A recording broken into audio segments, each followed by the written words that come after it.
Olá, boa tarde. Boa tarde a todos que já se encontram aí em estado de espera. Eu vejo algumas pessoas que já deram boa tarde aqui pelo chat. Eu só consigo enxergar vocês se vocês, derem o boa tarde aí. Sejam muito bem-vindos. Eu já estou vendo aqui a professora Eliette, o professor Elcio, o professor Elisete, de Dourados. Não, Elisete Dourado, ou seja, da educação infantil, vendo mais algumas pessoas chegarem. A gente está naqueles momentos iniciais, que eu costumo dizer que representa, quando é presencial, aqueles minutos que a gente fica aguardando as pessoas adentrarem o auditório, Sejam todos muito bem-vindos. Hoje nós vamos fazer a quarta live, como se fosse assim o quarto. Bom dia, seja bem-vinda, Wagda, Zulmar, Lucinda, sejam as pessoas que estão chegando aqui agora. Vamos fazer a quarta live da nossa série Fazendo Matemática em Casa e na Escola. Nossa, agora chegou uma porção de gente de uma vez. Bom dia a todos vocês aí, estou vendo o pessoal de Brasília, pessoal do Rio Grande do Sul, Alagoas, sempre presente, sejam todos muito bem-vindos. Está passando um pouco mais rápido aqui. Eu estou dando bom dia, não, é boa tarde, alguém chamou a atenção aqui, é boa tarde, é porque eu estou em live desde de manhã, e eu já dei muito bom dia hoje, eu acho que é isso, a gente acaba ficando um pouco perdido, Estamos chegando, opa, olha só, Rondônia chegando, Rolim de Moura, Vilhena em Rondônia também, opa, sejam todos muito bem-vindos. Estamos aqui já com Niterói, Rio de Janeiro, Cascavel, Paraná. A gente já está com uma representatividade geográfica aqui bastante interessante, e o número também já está bastante interessante aqui, subindo. Sejam bem-vindos, esse é o nosso quarto episódio da série Fazendo Matemática em Casa e na Escola. Rapidamente contando para vocês como surgiu essa série surgiu primeiro da necessidade da gente, nesses tempos de ensino remoto, nesses tempos de pandemia, necessidade da gente estar inspirando professores no sentido de deles aproveitarem esse momento de reinvenção e começarem a fazer novas leituras do currículo, novas leituras das metodologias.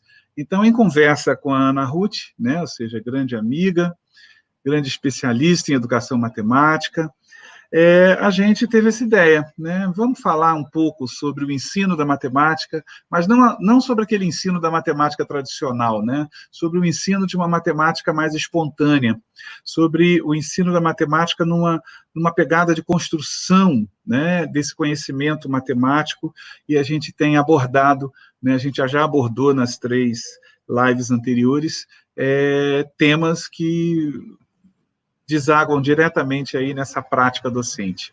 Na nossa última live, nós falamos da matemática oral, e foi uma live muito gostosa. Quem ainda não assistiu, vá lá no canal Sala dos Professores, também está no canal da Ana Ruth, que chama canal, acho que Numeralize, daqui a pouco ela vai confirmar para vocês o nome do canal, está nos 2 canais, assistam os episódios 1, 2 e 3, e esse episódio 4 também está lá no Sala dos Professores, no YouTube, e também vai estar lá no canal da Ana Ruth, Então, o nosso objetivo com essa série é exatamente tentar focar um pouco essa matemática espontânea, essa aprendizagem da criança, como é que se dá essa construção do conhecimento matemático por parte das crianças, Então, eu vou convidar a nossa grande especialista, Vou chamar a Ana Ruth aqui, ela já está aqui aguardando.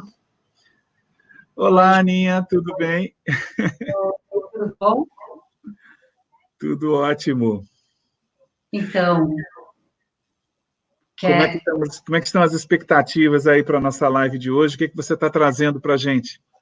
Então, Júlio, uma boa tarde aí para todo mundo. É uma alegria estar aqui novamente com você, Você já contou aí do nosso projeto, esse é o 4º episódio, dessa conversa. Eu acho que o último episódio foi uma conversa gostosa e a partir dali a gente comentou que havia muita coisa que dava para a gente aprofundar um pouco mais, e a gente levantou alguns temas, né? Mas como o tema principal era a matemática oral, eu pensei a gente continuar um pouco essa conversa, mas dando uma ênfase agora ao cálculo mental, né? Porque a gente já falou disso no episódio passado, mas eu acho que dá para a gente aprofundar um pouquinho. E eu pensei em começar de um jeito diferente hoje, Júlio. Pensei que, em vez de a gente começar conversando, a gente podia pôr um vídeo. Eu separei 3 videozinhos dos meus filhos hoje, tá? Na verdade, é um vídeo, os 3 são os 3 meninos fazendo o mesmo cálculo, justamente para a gente discutir como cada um pensa de um jeito diferente, enfim, tá?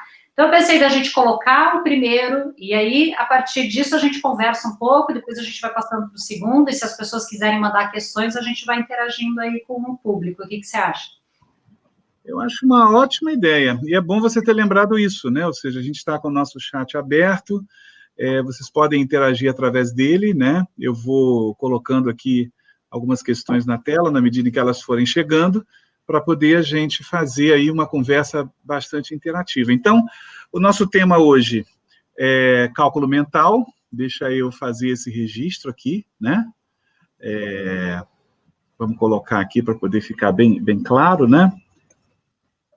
Isso. Tema de hoje, cálculo mental.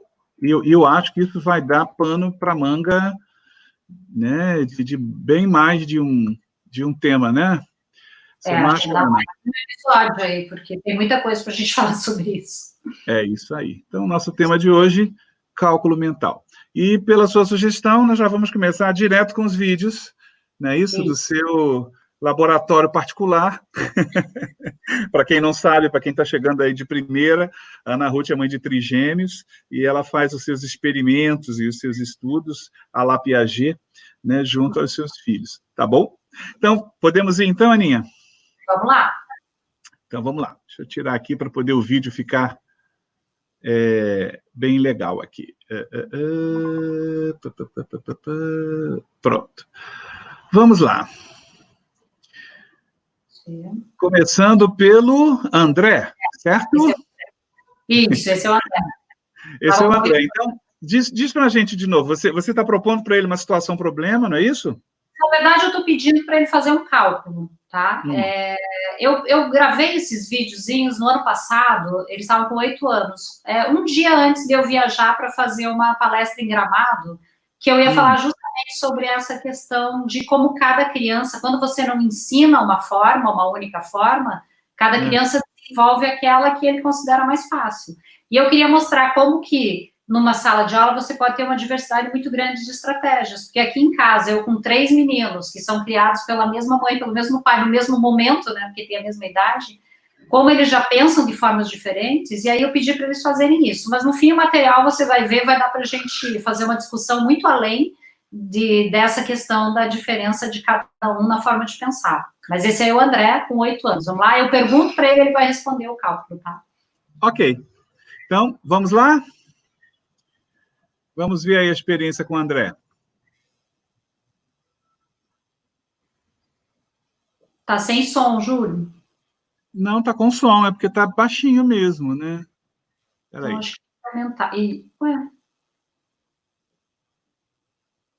Vamos ver. Aqui eu não consegui ouvir. Não, então peraí, deixa eu voltar aqui.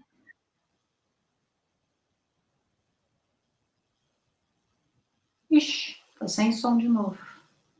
Será que ouve? Vamos, vocês que estão nos assistindo, vocês estão ouvindo?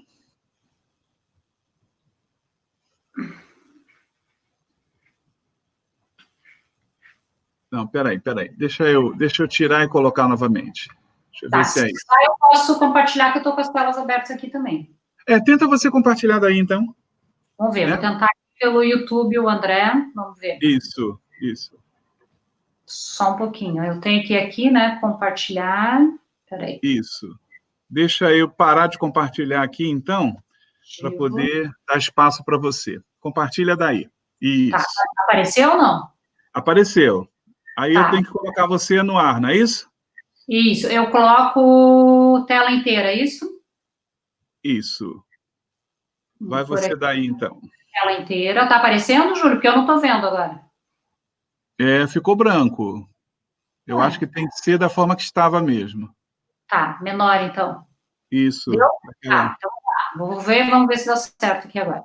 Ô, André, calcula de cabeça. Você sabe calcular de cabeça quanto é 25 mais 18? Sim. Quanto é? Primeiro,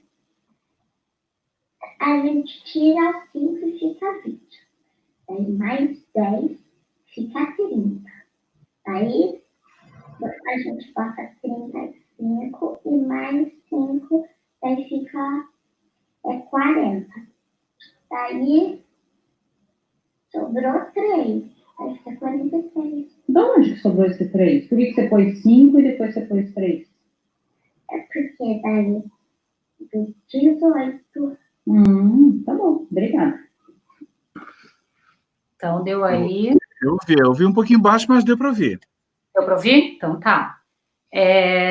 Então, Júlio, o que eu queria provocar a nossa conversa sobre isso? Você vê, eu perguntei para ele, o André tem 8 anos, tá? Ano passado ele estava matriculado no 3º ano, e o André nunca aprendeu a calcular por meio de algoritmo convencional. O que é o algoritmo convencional? Aquela conta armada, né? Uhum. Ele não conhece, porque aqui em casa a gente nunca ensinou, claro, essa na verdade, é a minha linha de trabalho, né? E desde muito pequeno eles inventaram jeitos deles de calcular. Inventaram entre aspas, porque na verdade não é uma invenção, uma reinvenção, né? Outras pessoas já fizeram isso, enfim. E aí você vê que ele usa um tipo de estratégia que é o seguinte, ele tem que pegar o 25 e pôr mais 18. Então ele põe primeiro 10 e ele fala que já dá 35.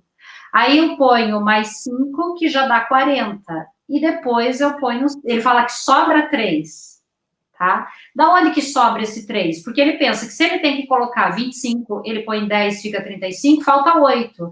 Esse 8, como ele está em 35, para ele é mais fácil pensar esse 8 como 5 e o 3. Então, ele põe primeiro 5, que arredonda para o 40, e sobram os 3. Então, esse é exatamente um exemplo do que é o cálculo mental.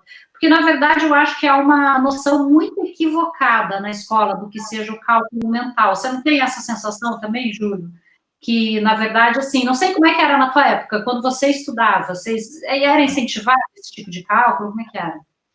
Não, eu não era. Eu não era incentivado, não. Eu lembro que uma professora, uma vez, engraçado como é que isso marca, né? Uma professora, uma vez, ela nos ensinou cálculo mental, mas ela ensinou a técnica.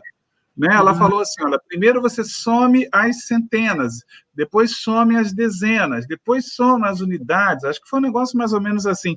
Aí eu lembro que ela dava exercícios do tipo assim, quanto é que dá 125 mais 284? Rápido. Aí tinha que somar primeiro 100 com 200, e aí depois, acho que era assim, né? Mas me parece, pelo que a gente conversa, que ela fazia a mesma coisa do armar a conta, né? Tipo, ela tipo, me ensinava como é que eu deveria raciocinar naquela situação. E, pelo que a gente está percebendo, a criança já constrói uma maneira muito dela mesmo, muito própria, de raciocinar em cima do problema que está sendo colocado, né? Que nem o André mostrou aí agora, né?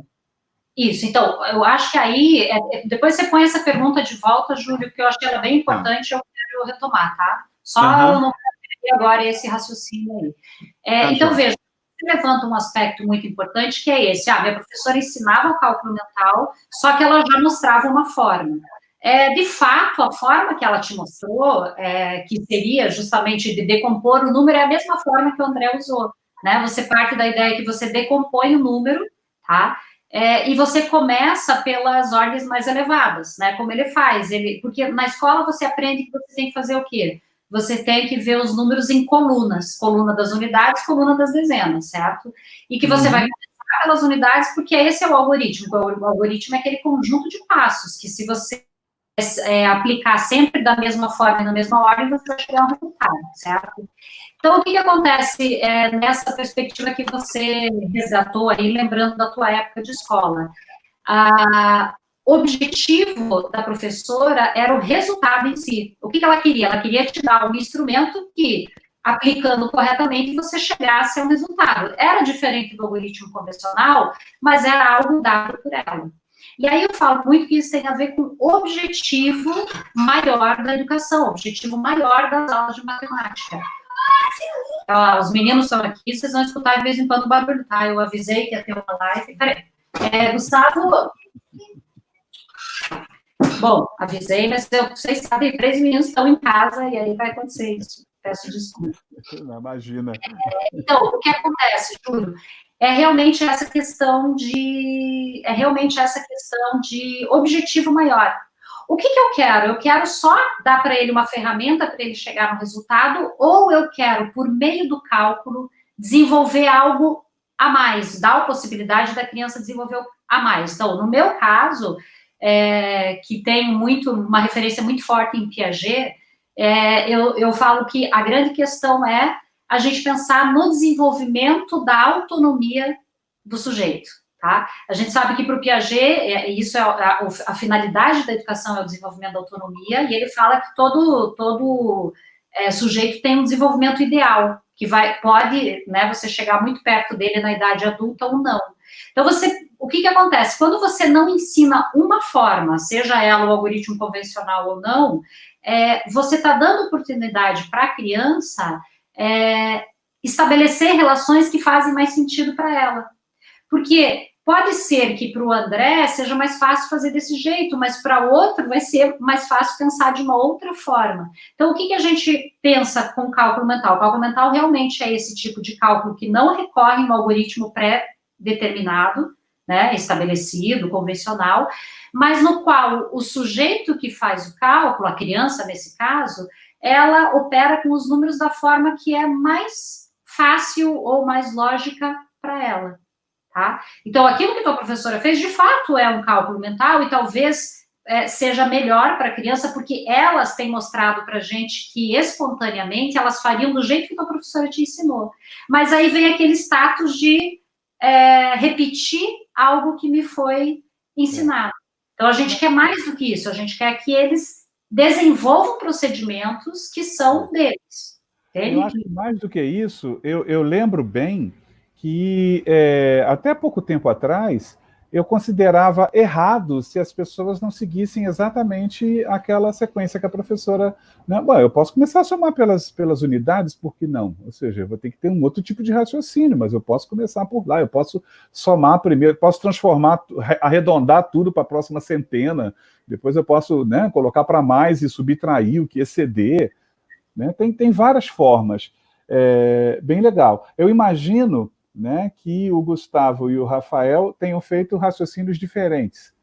Isso, você vai ver que aí vai ser interessante porque a gente fala que numa sala de aula pode haver formas diferentes, né? Porque aí você tem uma diversidade de pessoas, de crianças, né, que vêm de famílias diferentes, realidades diferentes.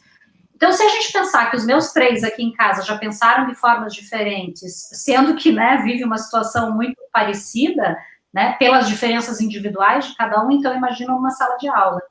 Eu queria só que você agora colocasse, antes de eu responder, antes de a gente passar para o segundo vídeo, você pode colocar de novo a questão que você tinha compartilhado? Sim. Está aqui, eu só tirei para poder ver você melhor. Então, uma dúvida, Ana, trabalhar de forma dinâmica de experimentação constante com os alunos é necessário, mas em que momento devemos dar nome aos conteúdos, ou não se dá nome? Então, essa é uma pergunta bem interessante e eu fico feliz que ela tenha aparecido, porque ela já apareceu na nossa live passada. Lembra quando eu contei o caso do Gustavo, que ele passou por mim, ele viu um livro no qual estava escrito subtração, e ele perguntou para mim, o que é subtração? Sendo que ele sabe fazer cálculos super, né, elaborados e tal. E aí veio essa pergunta, mas não é importante que ele saiba o nome? Então, veja, que ele saiba o conceito. Na verdade, a pessoa perguntou. O conceito ele sabe. Ele está construindo o conceito. O que ele não sabe é o nome, né? E aqui vem justamente a pergunta, em que momento é importante dar o nome? Eu vou dizer para vocês, é muito difícil a gente dizer assim, vai ser no 3º ano ou no 4º ano. Eu acho que esse dar o nome vai depender do quanto as crianças estão respondendo e que esse nome apareça como algo significativo. Por exemplo, aqui em casa, até o ano passado, acho que foi ano passado, no começo do ano, a gente fez um jogo, acho que eu até comentei isso na live passada, e era um jogo que perguntava, era de perguntas e respostas, né? A gente estava fazendo um jogo brincando, final de semana, meu marido e eu e as crianças e o meu marido, né? E aí apareceu uma das perguntas qual é o número que é formado por 3 centenas, não sei quantas dezenas e não sei quantas unidades, né? Então, o que acontece? Naquele momento do jogo, ele perguntou, o que é essas coisas que você está falando, centena, dezena, unidade? Aí eu disse para ele, falei, olha, centena é cada grupo de 100. Dezena, olha o nome, o que você acha? Ó, dezena. Aí ele mesmo percebeu que a palavra 10 estava dentro de dezena. Ele falou os grupos de 10. Eu falei, isso, e unidade, os grupos de 1. Então, imediatamente, ele falou, então eu sei, é 300, né? Então, veja, eu diria que o momento de dar o nome é o momento em que esse nome se fizer necessário. Então, eu posso levar um jogo como esse, por exemplo, eu posso levar um problema no qual essa nomenclatura vai ser usada e eles vão te perguntar, e aí você vai trabalhar. E o que a gente faz na escola é o contrário, a gente dá a nomenclatura antes, quando as crianças não precisam dela, tá? Vamos partir para o segundo vídeo, porque eu acho que a gente consegue daí até... Olha lá, a Maria Fernanda tá aí, tá mandando mensagem, e a Maria Fernanda foi minha aluna na PUC, e que legal. Minha filha também, eu tenho passado umas coisas para ela, ela também tem feito, ela manda às vezes uns vídeos do Gustavo também Gustavo, isso mesmo. Que legal. Então, tá, deixa eu ir para o segundo. Vamos lá, tá contigo aí. Tá, deixa eu passar aqui, só um minutinho, tá? Só para eu localizar. O segundo que eu vou colocar é do Rafael agora, tá? Peraí, só um pouquinho. Do Rafa. Vamos lá, vamos pôr o Rafael. Voltar para cá, vou compartilhar a tela. Isso. Eu jogo você aqui. Deixa eu só achar aqui, ó. Janela do aplicativo. Compartilhar. Vamos ver. Tá aparecendo, Júlio? Tá aparecendo aqui, já vou colocar. O volume tá o mais alto possível, então vamos lá. Isso. Pode colocar aí, Ana. Tá, já vai rodar. Tá pensando um pouquinho aqui. Ué? Eu acho que deve ser a sua... Opa! Olha, quanto que é 25 mais 18? Você consegue fazer isso de cabeça ou não? 25 mais 18? É. Então,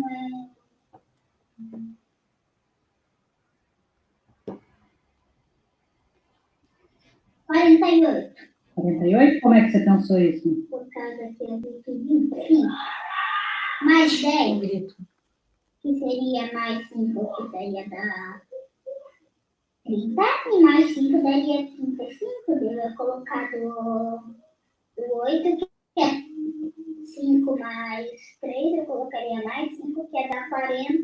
E mais 3, que daria 43. Ah, mas da primeira vez você falou que era 48. Qual você acha que é? 43 ou 48? 43. Não é? Por que da primeira vez você falou 48? Porque errei. Então tá bom. Obrigada. Vamos lá. Que legal isso. Eu acho que de quebra você ainda trabalha a relação com o erro, né? De forma bem natural, é isso mesmo. Muito, Júlio, muito, porque o erro faz parte, e é esse talvez o grande paradigma que a gente tem que quebrar na escola como um todo. Né? Porque eu errei, qual o problema? Não, muito legal. Pensa, você vê, né, a cabecinha trabalhando e tal, e aí ele fala 48, mas você vê que eu não disse que está errado, o que eu fiz? E é o que eu sempre falo para as pessoas fazerem, pergunta como ele pensou. É claro que quando uma criança vem com um algoritmo, né, você passa lá as contas para ela fazer a conta armada, quando ela erra, ela espera a tua aprovação, ela espera que você diga se está certo ou errado, porque na verdade ela mesma nem compreende aquele processo, ela está simplesmente repetindo um processo que você ensinou passo a passo para ela. Então, nesse caso, se você apertar me explique como pensou, ele vai repetir, eu somei primeiras unidades, eu fiz vai 1, então, às vezes, ele não percebe o próprio erro. Mas quando uma criança faz, quando ela elabora o seu próprio procedimento e você pede para ela explicar como ela pensou, isso é muito comum. A criança percebe o próprio erro. Por quê? Porque aí é o momento de tomada de consciência da forma como ela pensou para tornar essa forma objetiva. Ela faz uma objetivação do próprio pensamento, né? E aí ela se corrige, como aconteceu ali, tudo bem, né? Quer dizer, porque afinal de contas o meu objetivo não é o acerto em si, mas é o que ele pode aprender durante aquela atividade, aquele cálculo, né? Infelizmente, a escola ainda coloca muito a ênfase no acerto. Como eu ensino primeiro, na hora que eu proponho a atividade, o problema, etc., eu espero que ele já acerte. E a gente esquece que na própria vida da gente, a gente não sabe a priori, né? A gente aprende enquanto faz. E a capacidade que a gente desenvolver, de ser capaz de perceber o próprio erro e de reorientar a nossa ação, né? Seja, nesse caso, que é uma ação mental, para corrigir o próprio erro, essa é uma habilidade fundamental, né, na nossa vida. Quando eu te ouvindo, me vem à mente aquela etapa da comunicação, né, do letramento matemático, né? Sim. Estou lembrando aqui de BNCC, ou seja, talvez isso se encaixe muito bem, né, nessa contextualização toda. A criança, é preciso que a criança comunique o seu raciocínio, né? Ou seja, raciocínio, agora me conta, como é que você chegou até aí, né? Ou seja, que caminhos você trilhou para chegar até aí. E aí, enquanto você falava também, Ana, eu fiquei pensando assim, eu acho que a matemática espontânea, ela chega na contramão da massificação do ensino, porque é muito ouvir um por um, né? Ou seja, é necessário deixar o menino se expressar, é necessário voltar a atenção individualmente, é necessário você parar e pensar assim, não, aquele aluninho ali, ele está pegando esse caminho, então você traçar talvez uma estratégia específica para que ele perceba que existem outros caminhos, ou seja, é uma postura de sala de aula assim muito oposta a essa massificação, né? E aí eu entendo, tem gente que vai falar, caramba, eu tenho 40 alunos, né? Eu tenho aquela sala de aula em fileiras ainda, eu tenho essas questões todas que, mesmo que a ideia é a gente não pegar essa questão, a questão da matemática mais espontânea, como uma questão determinante, mas como uma possibilidade necessária. Ou seja, é olhar para essa turma que às vezes fica difícil individualizar, mas talvez construir como é que eu posso, da melhor maneira possível, dentro desse contexto que eu tenho. Né? Ou seja, como é que eu posso, né, trazer isso o mais perto possível do um por um. Uma coisa você pode ter certeza, se você tiver 40 alunos e você propor um cálculo que você não ensinou como é que se faz, certamente você não vai ter 40 estratégias diferentes. Você vai ter 5 ou 6, porque essas estratégias, na verdade, se repetem. Então, é muito interessante, por exemplo, quando eu vejo os meus filhos resolvendo problemas ou fazendo estratégias, como durante muitos anos eu estudei, quer dizer, eu estudei muito e deixei para ter filho muito depois, né?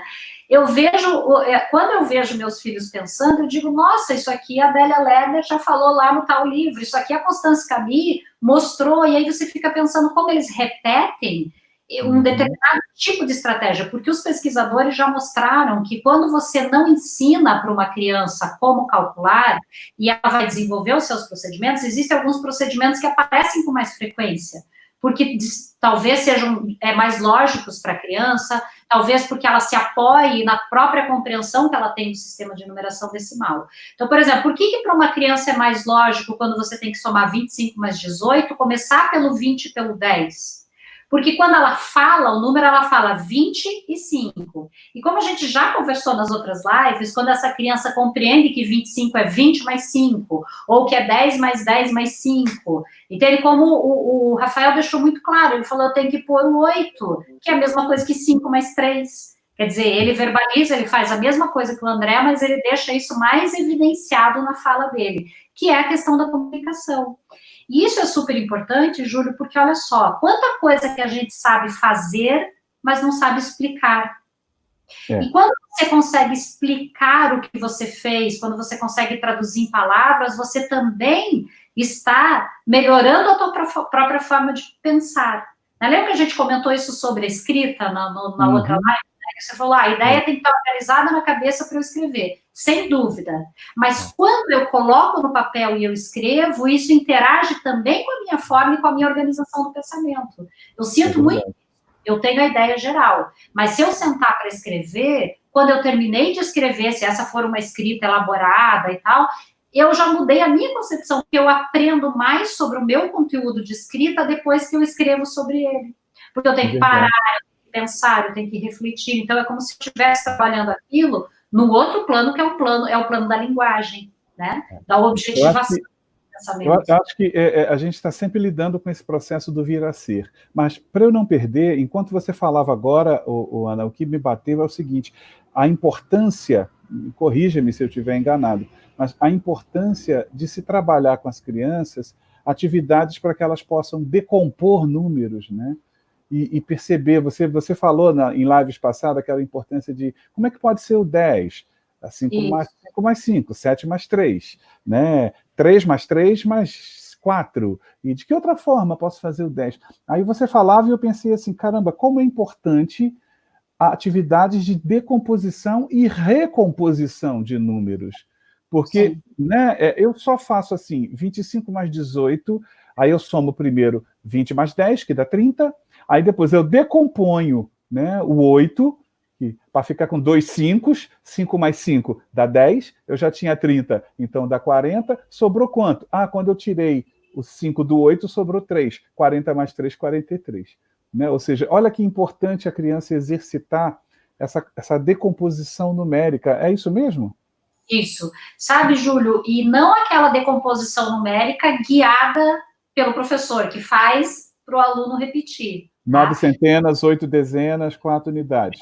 Sim, não só a decomposição do 25 em 20 mais 5, mas quer ver uma brincadeira que dá para fazer em casa? Vocês podem até propor, quem aí está mandando propostas para casa. Isso vale, assim, ó, do primeiro ano ao quinto, dá para você fazer até com os mais velhos, depois eu vou falar um pouco se vocês quiserem, mas é assim, ó, uma brincadeira assim, eu pego um papel e escrevo no meio um número qualquer, 325, tá? Ou põe uma elipse em volta, põe um retângulo em volta, e a gente faz, às vezes, aqui em casa, e aí a gente passa para outra pessoa, faz uma roda. Ó, você tem que escrever o mesmo 325, só que você tem que escrever de um jeito diferente do que eu escrevi. E só pode usar números e sinais matemáticos. Tá? Se isso não ficar claro para ele, o que são números para você? Tudo que é escrito com algarismo. Tá? E o que é sinal matemático? Sendo as 4 operações. Então 325 eu podia escrever de que jeito? Aí, sei lá, ele vai dizer, podia escrever 300 mais 20 mais 5. Então, beleza, você escreveu isso. Mas o próximo tem que escrever de um jeito diferente. Já não pode ser o mesmo. Né? E aí ele vai pensar, então eu vou fazer, sei lá, 100 mais 100 mais 100 mais 24 mais 1, por exemplo. E aí o que acontece? Quando começa a rodar, vira uma brincadeira, porque cada vez você tem que pensar. E aí é muito bacana, isso eu já fiz muito em sala de aula, você pode fazer grupos pequenos e vai rodando nos grupos. E aí, de repente, tem um que pensa assim, puxa, mas 325 podia ser 326 menos 1. E aí, nossa, porque ninguém até então pensou na possibilidade de usar a multiplicação. Aí o outro diz, não, mas então podia ser 350 menos 25. E aí vira uma brincadeira, porque no momento que... E é cálculo mental. E às vezes, isso é muito legal, eu faço essa brincadeira e digo, podem usar a calculadora. Agora veja, o que a calculadora vai fazer? Vai pensar por ele? Não. A calculadora não pode até ajudar ele a testar uma hipótese. Eu quero ver se essa minha ideia dá certo. Então, assim, o que acontece? Aí ele fica com a memória de curto prazo mais liberada para ele poder pensar nas relações, porque aquilo que é do âmbito do automático, a calculadora vai fazer por ele. Mas em nenhum momento a calculadora vai tirar o trabalho mental dele, entende? Vai ser só um apoio. Então, essa é uma brincadeira que dá para a gente fazer muito e ela é muito interessante. Né? Qualquer número, pega a criança é menor, coloca o número 12.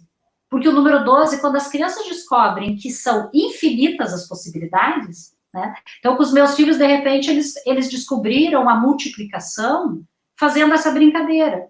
Porque quando a gente fazia com 10, eles eram muito pequenininhos, até que um dia ele falou, eu posso fazer com 2 vezes o 5, mas ele não conhecia o sinal de vezes nem nada, surgiu naturalmente 2 vezes o número 5.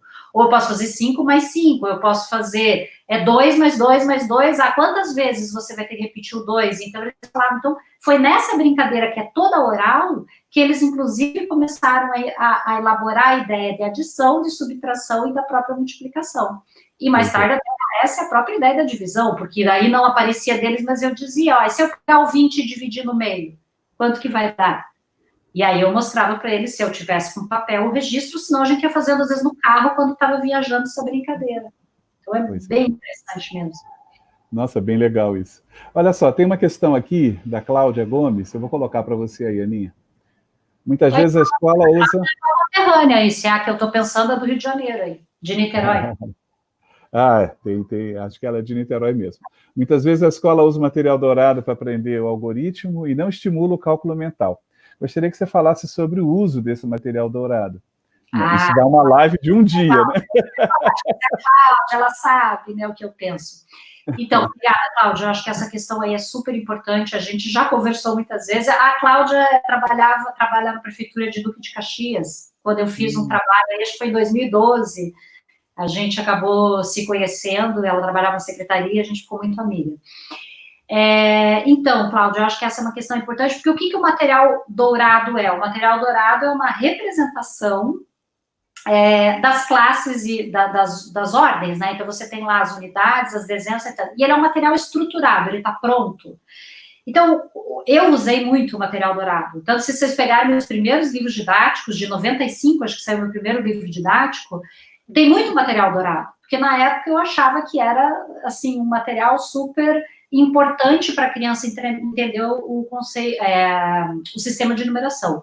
Mas o que eu fazia com o material dourado? Eu ilustrava o algoritmo convencional, porque eu mostrava para as crianças, olha, vamos pegar o exemplo do cálculo que os meninos fizeram, 25 mais 18, eu mandava eles pegarem 2 barrinhas e 5 cubinhos. Depois eles pegavam mais uma barrinha e 8 cubinhos. Então, eles tinham lá a representação do 25 e a representação do 18. Aí eu dizia, agora juntem todos os cubinhos. Quanto que vai dar? Daí eles juntavam e que dava 13. Aí eu dizia, olha, 13 a gente tem que fazer o quê? Aí eles trocavam por mais uma barrinha. Aí eu dizia, ó, essa barrinha tem que ficar junto com as outras.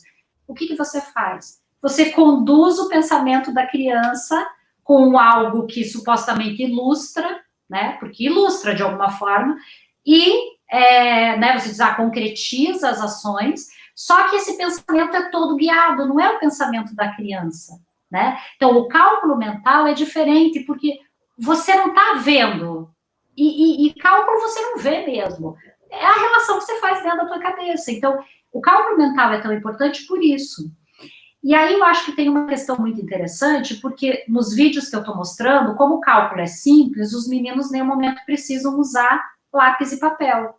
E algumas pessoas acreditam que se alguém usar lápis e papel, já não é mais cálculo mental. Você sabia, Júlio, que é uma oposição errada que se faz? As pessoas opõem o cálculo mental ao cálculo escrito. E essa é uma oposição equivocada. Você pode fazer cálculo mental mesmo com registro. Você sabia disso? Não, eu colocaria essa oposição aí. Ou seja, usou papel, já não é mais cálculo mental. Então, tem um texto, ó, depois a gente pode até deixar o link do livro. Nesse livro, acho que eu já mostrei na live passada, ou na segunda, eu acho que foi, Didática da Matemática, Reflexões Psicopedagógicas, eu falei do texto da Adélia Lerner e da Patrícia Sadowski, que é o capítulo 5, quando eu falei sobre o sistema de numeração e a ideia de até fazer ditado numérico. Aqui no capítulo 7, tá? Escrito pela Cecília Parra, a gente tem o que, até onde eu conheço, é o melhor texto sobre cálculo mental aí nessa perspectiva, tá? O que a autora fala? Ela fala justamente dessa oposição. A Cecília Parra diz assim, olha, o cálculo mental não se opõe ao cálculo escrito, ele se opõe ao cálculo automático. Olha que interessante. Olha. O cálculo automático é aquele que eu não preciso pensar, que eu pego as regras que eu conheço e aplico de forma automática. Aliás, é muito interessante se a gente pensar que o próprio algoritmo ele foi inventado e desenvolvido pela humanidade porque não existia calculadora. Então,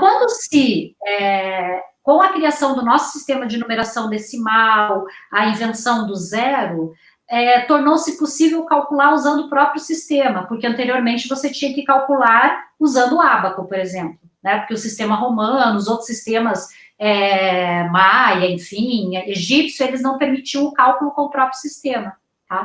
Com o sistema de numeração decimal, Só que assim, qual era o intuito do cálculo algorítmico? Não precisar pensar. fazê-lo de forma automática. Então, assim, muito bom para mim e para você que somos adultos, e o cálculo é somente um meio para chegar no fim. Na escola, o cálculo não é só um meio para chegar no fim. O cálculo, quando eu não ensino o algoritmo convencional, quando eu incentivo a elaboração do procedimento de cálculo, as crianças não estão aprendendo somente cálculo. Elas estão aprendendo sobre o sistema de numeração, sobre as relações. O aprendizado delas passa a ser muito mais rico, tá? Então, quem quiser aprofundar um pouquinho e quiser ler esse texto, tá? É um texto muito interessante, vale muito a pena. Inclusive, eu tenho esse capítulo em PDF, que eu passo para as meninas aí nos cursos de pós-graduação e tal. Se alguém quiser, não sei se o livro está esgotado ou não, se vocês procurarem o livro, não encontrarem, quiserem me mandar um e-mail, eu posso compartilhar com vocês o... Inclusive, eu acho, Ana, nas lives passadas já teve isso e eu recebo frequentemente isso. Você pode deixar um contato, né, ou seja, seu, né? Tem algumas secretarias que, de repente, perguntam isso, eu posso estar interessado em fazer cursos e formações específicas, ou até mesmo essa coisa do material. Seria o quê? Seria o e-mail, o melhor contato? Tá, pode ser o meu blog, que é www.numeraliza. Numeraliza. Isso, .com.br. Está aparecendo aí no chat agora, tá? Inclusive, eu lancei um texto ontem, aquele que eu te passei lá do pavão, e a escola que atrasa o pensamento. É um texto bem interessante e tem tudo a ver com a nossa conversa aqui de hoje. Então, quem quiser dar uma olhada lá. E lá no Numeraliza, você tem os outros contatos. Tem acesso ao meu e-mail, mas se quiser também mandar direto um e-mail, aí é meu sobrenome, starepravo, @uol. .com.br. Ok, está aparecendo aí também no chat. Tá ok? E aí é isso, Júlia, eu acho que... Vamos passar para o Guga? Porque eu acho que exatamente. O vídeo do Guga é provocativo, porque vocês vão ver que o Guga pensa de um jeito bem diferente. Vamos lá? Deixa eu achar o Guga aqui. A Cláudia está recomendando o canal Numeraliza aí, viu? Tem o canal. Bom. O canal Numeraliza no YouTube. É só buscar lá Numeraliza, canal Numeraliza, que vocês vão encontrar vários videozinhos, várias sugestões de atividades, tá? Muito legais. E vamos ao terceiro trigêmeo. Eles estão bem diferentes, né, Ana? Estão bem diferentes. Posso compartilhar? Vamos lá. Fazer de cabeça quando é 25 mais 18? Uhum. Quanto que é? 25 mais 18? 25 mais 18 é... Deixa eu ver, se fosse 25 mais 25, daria 50. Menos 10 daria 40. Mais 8, não, mais 6 daria 46. Só me explica como é que você pensou. Não, mas aí mais 2 é 48. 48? Me explica então desde o início como é que você pensou. É porque... 25 mais 18. Ah, tá. 25 mais 18? Uhum. Então é 25 mais 10, que é igual a 35. E 35 mais 8 é igual a 43. Ah, é? Tem certeza que é 43? Como é que você sabe que 35 mais 8 é 43?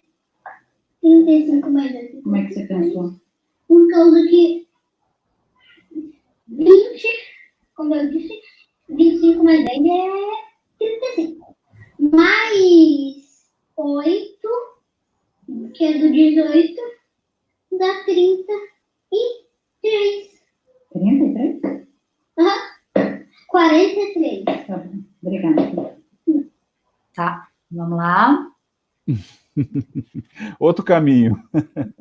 Mas, na verdade, Júlio, eu quero justamente para a gente conversar um pouco sobre essa questão do erro.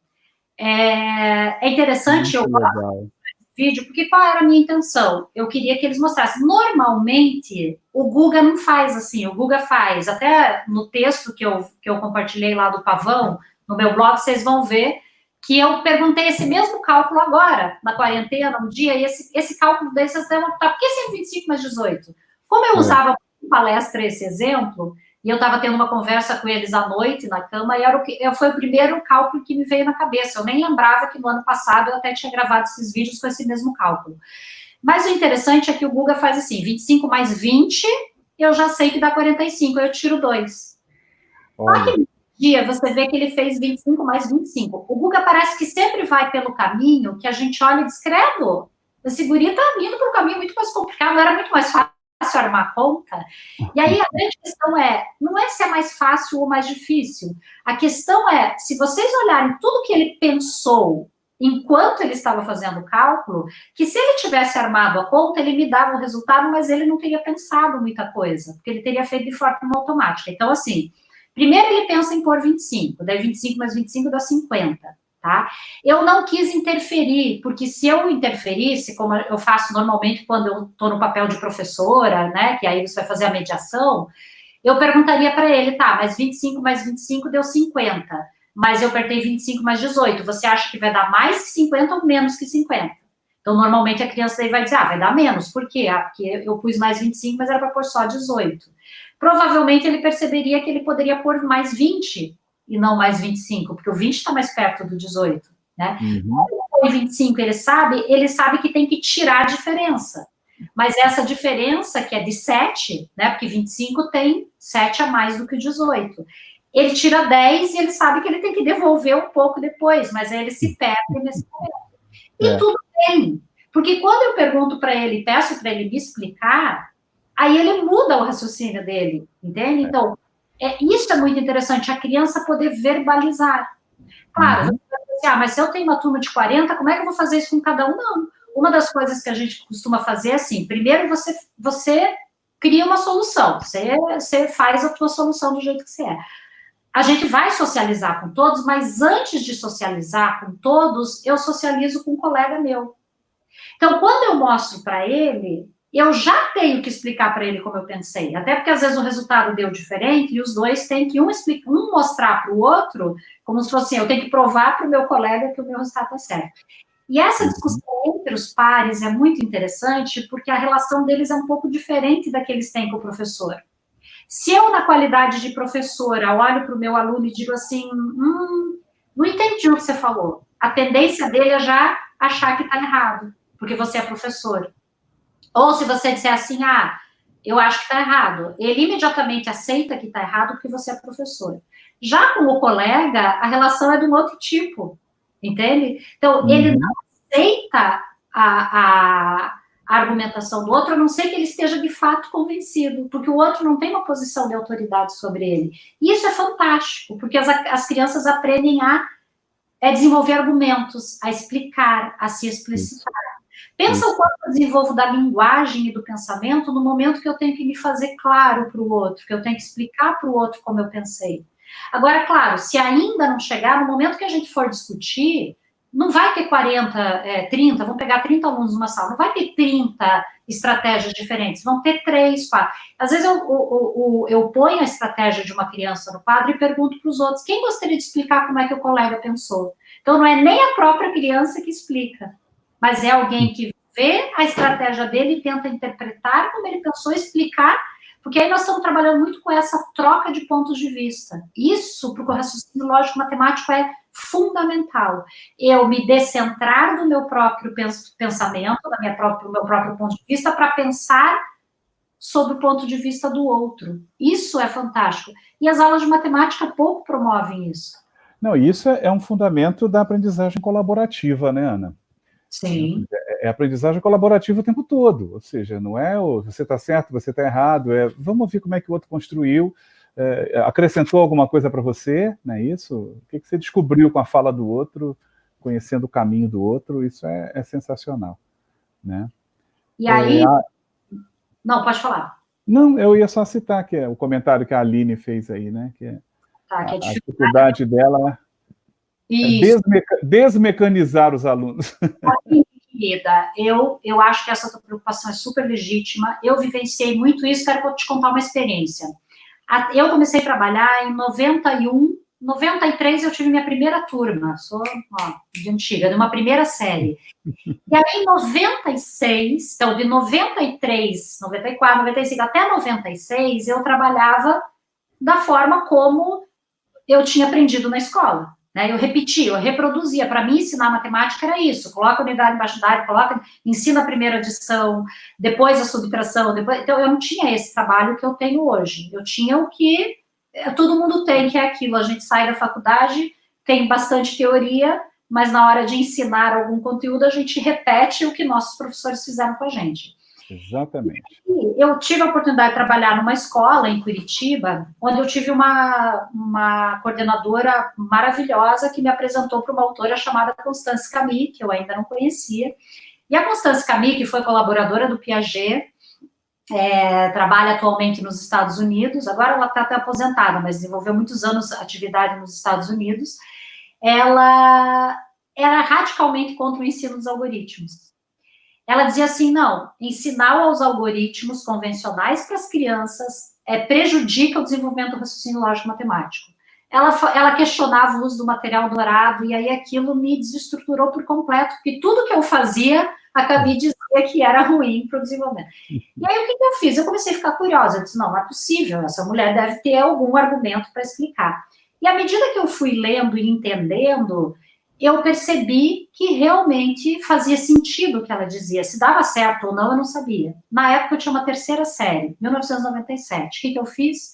Eu comecei a tentar fazer com essas crianças, que eram da terceira série, hoje seria o 4º ano, exatamente esse processo que você disse ser tão difícil, Aline.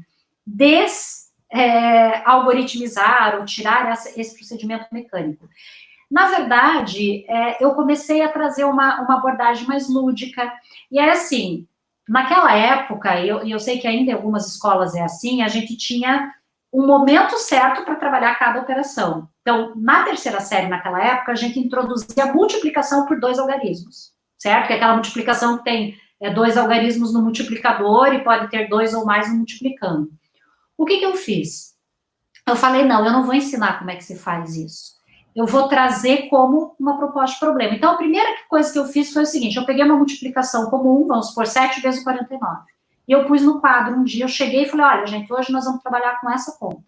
Aí todo mundo achou estranho, porque, na verdade, normalmente a gente trabalhava com 5 contas, 6 contas, sei lá, 7 contas, às vezes 10 contas, porque todo mundo repetia o mesmo procedimento. Eu falei, não, hoje eu quero que vocês resolvam só essa. Só que nós vamos fazer uma brincadeira. Ninguém pode fazer desse jeito. Aí eu fui lá e armei a conta. Tá? E mostrei, não pus o resultado, mas eu mostrei, ó, primeiro eu multiplico 7 vezes o 9, daí eleva a dezena, papá. Não pode fazer desse jeito. Mas então nós vamos fazer como, prof? Eu falei do jeito que vocês quiserem. Pense, o que vocês acham que é 7 vezes 49? E aí, assim, no começo ninguém fazia nada, porque estava todo mundo paralisado. Se eles não fizessem por aquele jeito, eles não sabiam o que fazer. Só que sempre tem um ou outro na sala que já tem um jeito diferente de pensar, que a gente nem sabe porque a escola não dá tempo, não dá oportunidade, mas eles têm. E aí, assim, o aluno pegou e falou, eu posso fazer 49 mais 49 mais 49? Eu falei, ué, você acha que vai ser a mesma coisa que 7 vezes? Eu acho que sim, então tá. E aí ele fez. E aí a gente discutiu, porque ele foi o único que pensou um jeito diferente. E aí, em vez de eu dizer se estava certo ou se estava errado, eu joguei para a turma. Vocês acham que desse jeito dá certo? Por quê? E aí a gente começou a discutir.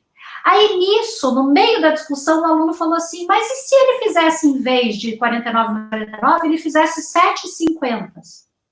Eu falei, por que você está dizendo isso? Ele falou, porque 7,50 eu já sei que é 350. Então, como é que você sabe? Ele disse, porque eu sei que 7 vezes 5 é 35. Então, 350. Eu falei, tá, e daí? Ele falou, eu tenho que tirar 7. Eu falei, mas como é que você sabe que tem que tirar 7? Vocês concordam com ele? Por quê? Me expliquem. Então, tá vendo? É totalmente diferente. Em vez de eu explicar para eles repetir, eles tinham que me explicar. E aí aí à medida que a gente foi provocando, aí o outro falou, eu podia fazer 7 vezes o 40 e depois 7 vezes o 9. E eu falei, daí? Aí ele pôs no papel 280, que dava 7 vezes o 40, e 63, que dava 7. Eu falei, e agora? Aí ele falou assim, 280, agora eu tenho que juntar com 43. Eu falei, como é que faz isso? Aí ele falou, eu posso pôr primeiro 20, tá? Que já vai dar 300, e daí sobra 43, porque ele pegou o 63 e pôs 20 para arredondar. Agora, veja, Júlia, ele tinha registrado o 280 e o 63. E esse registro ajudou ele a pensar nessa relação, que faltava só 20 aqui no 280 para chegar em 300. Então, é assim, Aline, que você vai poder fazer. É devagar, é levar um único cálculo. Aí, eu fui fazendo isso durante alguns dias. Cada dia eles iam tendo uma estratégia. Até que um dia eu cheguei lá e coloquei, agora vocês vão calcular quanto é 12 vezes o 45. Para minha surpresa, aliás, nem tanto, porque eu já imaginava, eles não disseram que eu nunca tinha ensinado. Eles começaram a fazer. Teve criança que fez 45, mais 45, mais 40, 12 vezes. Tem criança que fez 6 vezes o 45, tá? Fez 6 vezes o 40, depois 6 vezes o 5, e depois dobrou o resultado e me explicou que se 6 vezes 45 é 270, então 12 vezes é o dobro. E aí começou, só que era assim, era difícil explicar para os pais, era uma escola particular, que um dia, em vez de trabalhar com 10 contas, a gente trabalhou com uma única. Exatamente. Eu fiz um registro de todas as propostas diferentes, eu fiz um relatório de toda a discussão que foi feita, mais tarde eu chamei os pais na escola e fiz uma oficina com eles, quer dizer, é um processo de convencimento, mas a primeira pessoa que convencer tive que ser eu, entendeu? Então, não, e não tem jeito, esse trabalho com os pais ele é fundamental, porque existe toda aquela expectativa dos pais da aprendizagem das crianças seguirem mais ou menos as suas lógicas, os seus valores, e eles precisam ser quebrados nisso, e é papel da escola mesmo. Eu acho que é isso mesmo, é trazê-los para a escola e dar uma aula, e numa reunião, submetê-los mesmo a esse processo de construção conjunta, né? Ou seja, é fundamental isso para que o nosso trabalho seja apoiado, né, Aninha? E mesmo como os pais, Júlia, eu acho que a abordagem é essa também, de não colocá-los como espectador. Quando eu fui fazer a reunião com os pais, eu fiz a mesma coisa. Eu falei, vou dar um cálculo para vocês, mas ninguém pode usar o algoritmo convencional. Aí com eles eu atuo essa nomenclatura. E eles também ficaram meio assim, falei, gente, vamos lá, o que vocês acham? Aí foi interessante porque eu entreguei já fotocopiado depois para cada pai um tipo de procedimento que uma criança tinha feito. Tá? E aí foi interessante porque eles tinham que interpretar e tentar explicar como essa criança pensou. E a gente, de repente, eles estavam pensando e disseram, a gente nunca pensou nisso. Então eu disse assim, pois é, o que é mais interessante para os filhos de vocês? Porque algoritmo convencional, aí eles perguntam muitas vezes, mas e se ele mudar de escola e tal? Bom, para os meus filhos, claro, daí eu tenho essa autonomia, porque eu, há muitos anos pesquiso e tal. Eu não quero que meus filhos aprendam tão cedo os algoritmos convencionais. Porque o algoritmo convencional, na verdade, o fato dele te dar uma resposta sem você precisar pensar, sem gastar energia... Isso é saber. Isso. Aí você... Para que você vai fazer de um jeito que, teoricamente, é mais difícil? E é mesmo, o cálculo mental te exige. Júlio, você leu aquele livro Rápido e Devagar, do Daniel Kahneman? Sabe? Duas formas de pensar? Tem um livro Rápido e Devagar, é do Daniel Kahneman. Eu conheci esse livro através do Harari. No livro, eu não lembro se é no Homo Sapiens ou no Homo Deus, ele cita um estudo desse autor, que ele fala sobre narrativas e tal, um livro muito interessante, você vai gostar muito. Legal. E ele fala sobre isso, ele fala rápido e devagar, são duas formas de pensar. E ele fala dois sistemas, sistema 1 e sistema 2. O sistema 1 é o do automático, daquilo tudo que vem à nossa mente de forma automática. O sistema 2 é aquele que exige reflexão, que é um trabalho mais demorado e tal. E ele diz assim, a gente tende a tomar muitas decisões erradas na vida por operar sempre no sistema 1. E a nossa própria biologia nos leva a isso. Por quê? O nosso organismo é preparado para economizar energia. Então, se eu consigo dar uma resposta que você quer por um meio automático, eu vou fazer isso. Então, o que a gente tem que fazer? A gente tem que, de certa forma, obrigar os alunos a pensarem. Como que a gente vai fazer isso? Fazendo com que eles não conheçam o automático. Entende? Então, Se ele não conhece automático, se eu não só tem. ele vai criar. E depois, inclusive, quando ele aprende o algoritmo, quando a gente apresenta, muitas vezes ele sabe usar, mas aí ele prefere usar as estratégias dele. Claro que as estratégias deles também vão avançando, tá? Porque algumas pessoas podem pensar assim, se o número for muito alto. Se o número for muito alto, aí eles começam a desenvolver estratégias cada vez mais econômicas, mais rápidas. Claro que para isso precisa haver uma boa mediação do professor. Aí sim, o professor é que ele vai mediar. E você fala, nossa, eu pensei tanta coisa aqui que eu já não dá tempo de botar nem 10%. Mas eu estava pensando nessa coisa do biológico, né? E aí não tem como não vir Maturana na cabeça, né? Essa coisa e o como que educar crianças exige de nós esse conhecimento, né?